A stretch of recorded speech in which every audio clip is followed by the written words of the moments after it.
नमस्कार दोस्तों मालती जोशी जी की कहानियों की श्रृंखला में आज मैं प्रस्तुत करने जा रही हूँ उनकी कहानी तो ही उरिन मैं नाही। दोस्तों, अगर आप मेरे चैनल पर नए हैं तो कृपया चैनल को सब्सक्राइब कर दीजिए। सुबह के 9:30 बज रहे थे और इनका अब तक पता नहीं था। रोज़ तो 8 साढ़े 8 तक मॉर्निंग वॉक से लौट आते हैं। रोज़ की तरह चाय और नाश्ता बनाकर मैं इंतज़ार कर रही थी।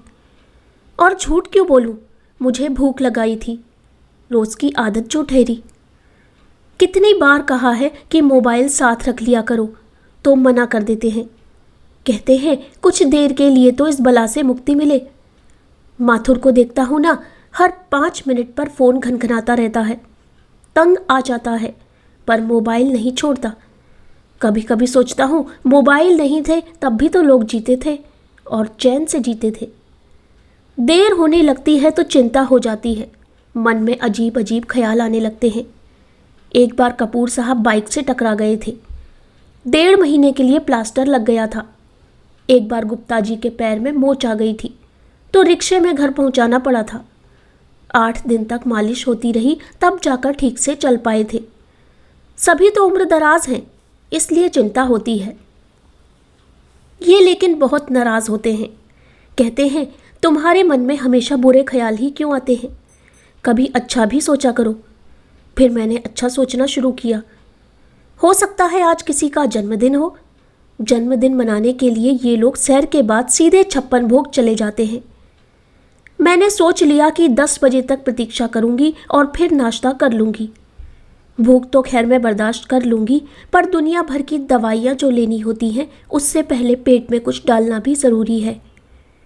मैं अपने विचारों में खोई हुई थी कि दरवाजे की घंटी बजी। लपक कर दरवाज़ा खोला। उलाहना की झड़ी लगाने ही वाली थी कि देखा दरवाजे पर ये नहीं, माथुर साहब थे, वो भी सपत्नीक। माथुर साहब तो खैर आते ही रहते हैं, पर इतनी सुबह उनकी पत्नी को देखकर आश्चर्य हुआ। नौकरी वाली बहू हो तो सास का असमय बाहर निकलना असंभव ही होता है। सोचा शायद कोई निमंत्रण देने आए हैं, पर मिसेस माथुर घरेलू साड़ी में थीं। ऐसे कपड़ों में कोई निमंत्रण देने नहीं जाता। भाभी जी चाय पिलाइए, उन्होंने मेरी विचार तंद्रा को भंग करते हुए कहा। आपके यहाँ तो बनी रखी है, चलिए इसी में हिस्सा बांट कर लेते हैं। मैंने 3 मग्स में चाय डाली और शुगर पॉट सामने कर दिया। आप ये समोसा लीजिए, गरम है, उन्होंने पैकेट मेरे सामने करते हुए कहा। बच्चों के लिए ले जा रहे थे, सोचा 2-4 आप लोगों के लिए भी ले ले। समोसा खाते हुए मैंने पूछा, आज आप मॉर्निंग वॉक पर नहीं गए? ऐसा कहीं हो सकता है भला? मिसेस माथुर बोली। दुनिया चाहे इधर की उधर हो जाए, सुबह की सैर नहीं रुक सकती। माथुर साहब ने आंखें तरेर कर पत्नी की ओर देखा, पर तब तक बहुत देर हो चुकी थी। तीर कमान से निकल चुका था। अधखाया समोसा प्लेट में छोड़कर मैंने पूछा, अपने दोस्त को कहाँ छोड़ा है? आप नाश्ता कर लीजिए, फिर बताता हूँ। खा लिया मैंने जितना खाना था, अब आप फौरन बताइए, मेरा जी बहुत घबरा रहा है। घबराने की कोई बात नहीं है भाभी, सब ठीक है। फिर इन्हें कहाँ छोड़ा है? देखिए, शांति से सुनिए। हम लोग पार्क से चलने को हुए तो मनोहर जी को एकदम चक्कर आ गया। फिर गिर गए क्या? ज़्यादा चोट तो नहीं आई?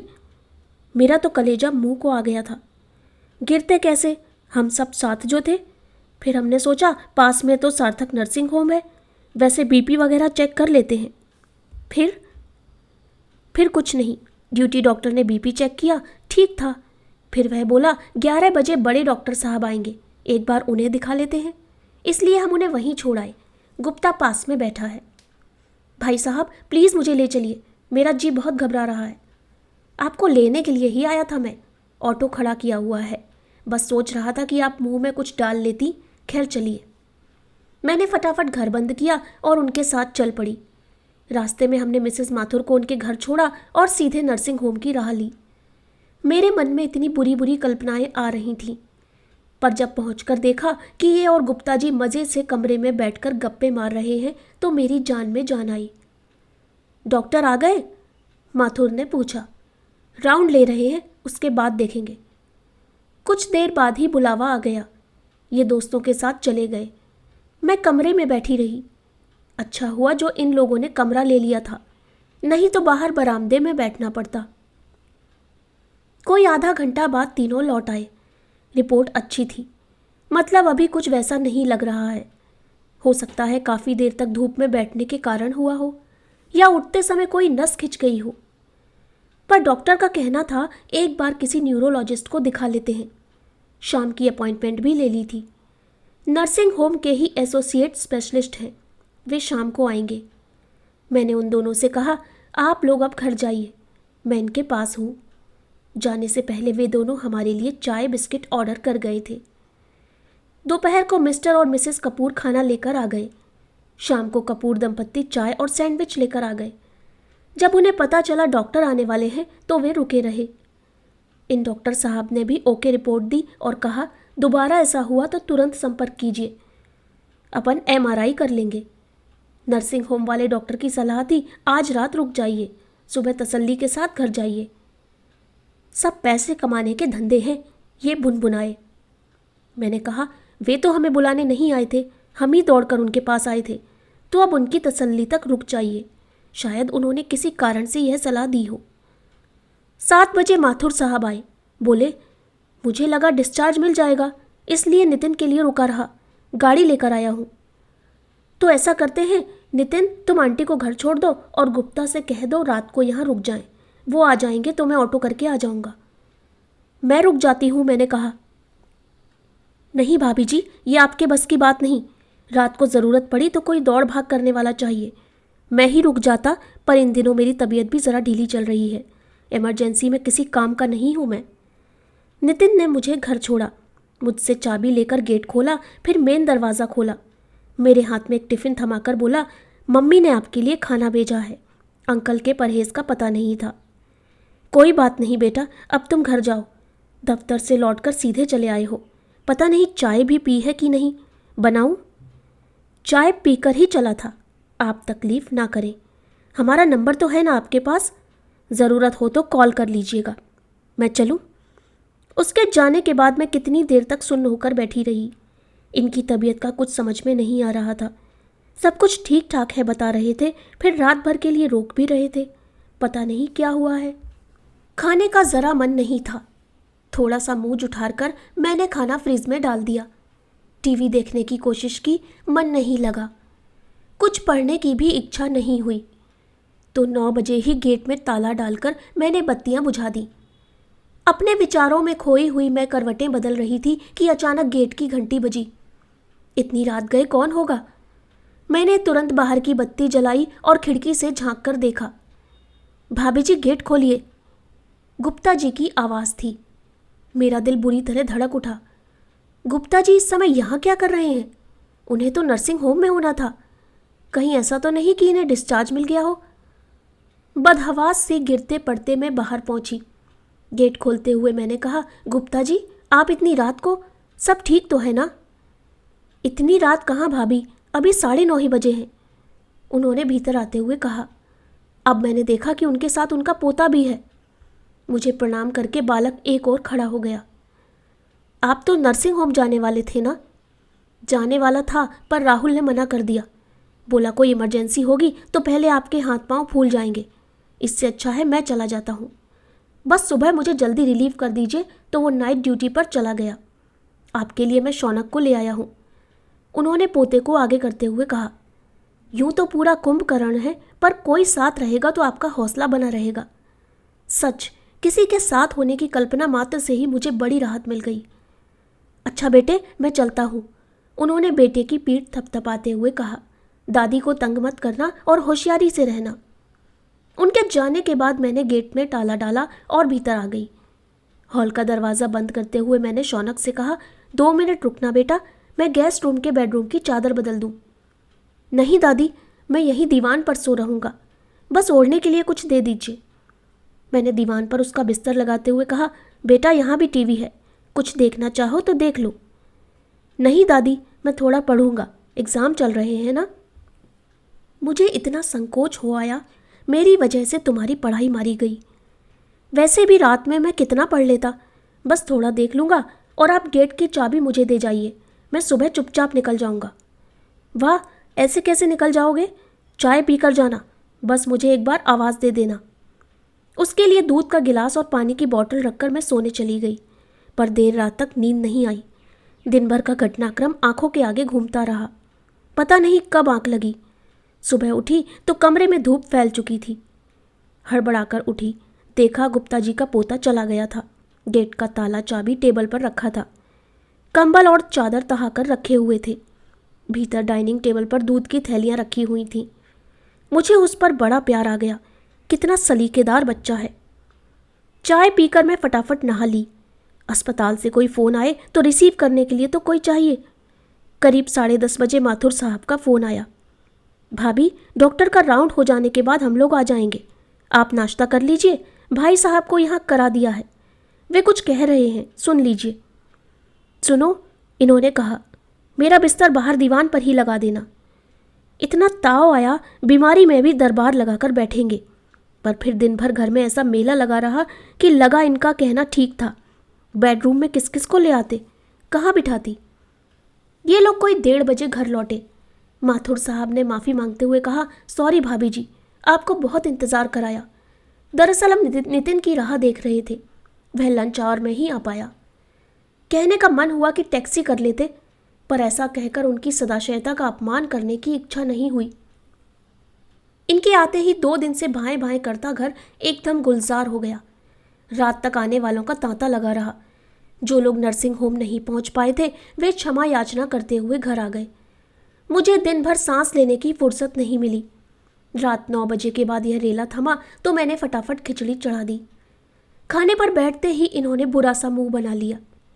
मैं इतना बीमार नहीं हूँ भाई।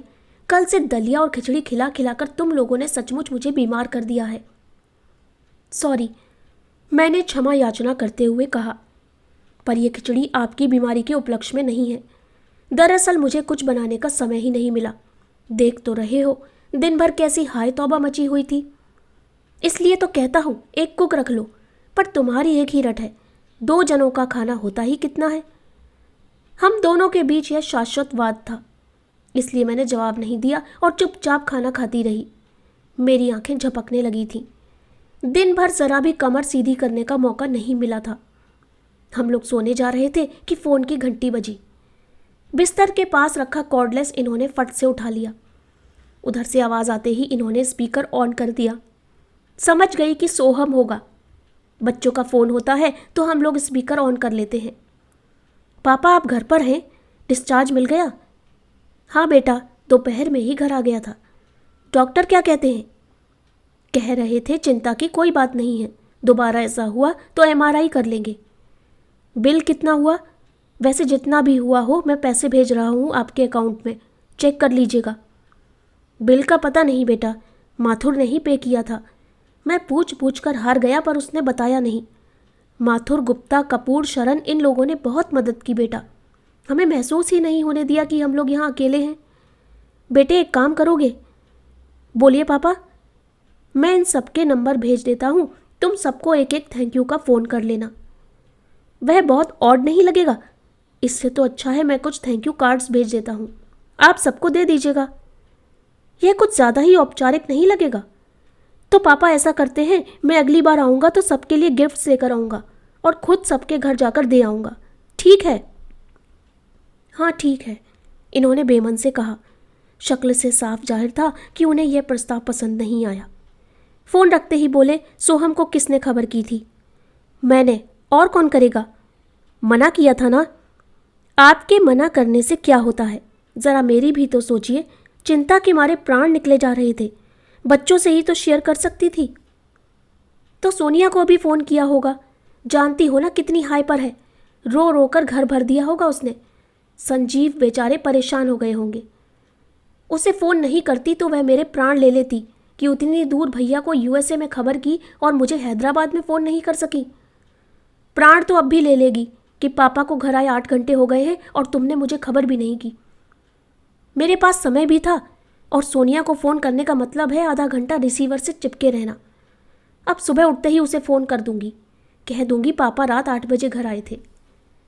तुम्हारा झूठ 4 कदम भी चल नहीं पाएगा, देख लेना। मैंने सोच लिया था सुबह उठते ही सोनिया को फ़ोन कर दूंगी, पर ऐसा कहाँ हो पाता है। सुबह सुबह इतने सारे काम मुंह बाएं सामने खड़े हो जाते हैं कि और कुछ याद ही नहीं रहता। आखिर 9 बजे उसी का फ़ोन आ गया। मम्मी, पापा कैसे हैं? अच्छे हैं, नहाने गए हैं। मतलब घर आ गए हैं और तुमने मुझे बताया भी नहीं। कब बताती, शाम को 7 बजे आए हैं और दरबार लगाकर बैठ गए। मेरा तो एक पैर किचन में, एक ड्राइंग रूम में, ऐसी अवस्था थी। तो सबकी खातिरदारी करना ज़रूरी था मम्मी। ऐसे में कोई आपसे स्वागत सत्कार की अपेक्षा नहीं करता। बेटा, घर आए मेहमान को एक कप चाय तो पिलाई जा सकती है। तुम्हें पता नहीं है इन लोगों ने कितनी मदद की है, कितना सहारा दिया है। इनके पास रात दिन कोई ना कोई बैठा रहा। गुप्ता जी का बेटा रात को अस्पताल में सोया। उनका पोता मेरे लिए परीक्षा के बावजूद यहाँ रुका। सबके यहाँ से चाय नाश्ता आता रहा। और कल इन्हें लाने के लिए माथुर साहब का नितिन लंच आवर में गाड़ी लेकर आया था। तुम ही कह रही थी पापा शाम को घर आए थे। ये ठीक ही कह रहे थे। मेरा झूठ 4 कदम भी नहीं चल पाया था। उसी समय मुझे अगरबत्ती की सुगंध आई। ये नहा चुके थे और साईं बाबा के आगे अगरबत्ती जला रहे थे। मैंने आवाज़ देकर कहा, आपकी लाडली का फ़ोन है, बात कर लीजिए। इन्हें फ़ोन पकड़ाकर मैंने राहत की सांस ली। अब वह पापा के साथ शुरू हो गई थी। पापा, आप लोग इतने अभिभूत क्यों हो रहे हैं? अड़ोसी पड़ोसी तो मदद करते ही हैं। आप भी तो सबके लिए दौड़ भाग करते रहते हैं। कपूर अंकल की माताजी सीढ़ियों से गिर गई थी तो आप ही उन्हें अस्पताल ले गए थे। गुप्ता अंकल के राहुल की नौकरी एक तरह से आपने ही लगवाई है। आपकी ही सिफारिश काम आई थी। और माथुर अंकल की पिंकी की शादी में अपनी गाड़ी 8 दिन तक दौड़ती रही है। लौटने पर उसे सीधे गैराज में ही भेजना पड़ा था। फ़ोन रखने के बाद कितनी देर तक ये चुप हो गए थे। फिर नाश्ता करते हुए बोले, अपने बच्चे कितने प्रैक्टिकल हो गए हैं। प्रैक्टिकल नहीं, संवेदन शून्य कहिए। मैं सोचता हूँ क्या राहुल और नितिन ने भी अपने माँ बाप से ऐसी ही हुज्जत की होगी। अब फालतू बातें सोचकर अपना दिमाग मत खराब कीजिए। बस इतना याद रखिए कि उन बच्चों ने अपनी कितनी सेवा की है। वही तो समझ नहीं पा रहा हूँ कि इन लोगों के एहसानों का बदला कैसे चुकाऊंगा। अब उसका टेंशन लेकर बीमार मत पड़ जाना। एक बात कहूँ, जब हम किसी के एहसानों का बदला चुकाने की बात सोचते हैं तो अप्रत्यक्ष रूप से हम उनके लिए किसी विपत्ति की कामना करते हैं ताकि उनकी मदद करने का अवसर मिले। इनकी आंख एकदम चमक उठी। अरे वाह, तुमने तो यह बड़ी अच्छी बात कह दी। यह मेरी बात नहीं है, सदियों पहले वाल्मीकि जी ने कह रखी है। सीता जी का पता ठिकाना पा जाने के बाद श्री राम प्रभु ने हनुमान जी से कहा कि वत्स, तुमने मुझ पर बहुत बड़ा उपकार किया है। मैं तुम्हारा ऋणी हो गया हूँ, क्योंकि इसका अर्थ होगा तुम्हारे अनिष्ट की कामना करना। गोसाई जी भी कहते हैं, सुनो तो तोहे उरिन में नहीं, सो रिलैक्स। बार बार इसरार करने के बाद माथुर साहब ने बिल दिखाया। 35,000 का था। एक रात भर के 35,000 मेरे मुंह से एकदम निकल गया। वे बोले, कमरे का किराया, नर्सिंग चार्जेस, 2-3 टेस्ट कराए थे उनकी फीस, दवाइयाँ, कमरे में एक बार झांक जाने की डॉक्टरों की फीस और सबसे जानलेवा फीस उन स्पेशलिस्ट महोदय की थी। चलिए ये ठीक ठाक होकर घर आ गए, इस बात के लिए कोई भी कीमत ज़्यादा नहीं है। 2-3 दिन बाद ये बोले, चलो ज़रा माथुर के यहाँ हो आते हैं। किस लिए? उनके पैसे नहीं देने हैं। मुझे लगा आपने उसी दिन चेक दे दिया होगा। दे सकता था पर नहीं दिया, वह निरी औपचारिकता होती। घर जाकर देंगे तो धन्यवाद ज्ञापन होगा। मुझे उनकी बात ठीक लगी। हम दोनों को देखकर माथुर साहब बहुत खुश हुए। उन्होंने फ़ोन करके गुप्ता लोगों को भी बुला लिया। खूब गपशप हुई, चाय नाश्ता हुआ। इनसे वादा लिया गया कि कल से मॉर्निंग वॉक फिर से शुरू करेंगे। घंटा 1.5 घंटा महफिल जमाने के बाद ये उठ खड़े हुए। बड़े अदब के साथ इन्होंने माथुर साहब को चेक थमाया। इतनी जल्दी क्या थी बिरादर? कुछ दिन तो मेरे कर्जदार बने रहते, मज़ा आता। सिर्फ पैसे ही तो लौटा रहा हूँ भैया, बाकी सब तो लौटाया नहीं जा सकता और मैं लौटाना चाहता भी नहीं हूँ। आप सबका यह कर्ज मुझ पर हमेशा बना रहे, यही कामना है। यह सब कहते हुए इनका चेहरा एकदम प्रसन्न और तनाव रहित लग रहा था। कोई हफ्ते भर बाद ये इतना खुलकर हंसे थे। तो दोस्तों, कैसी लगी आपको यह कहानी?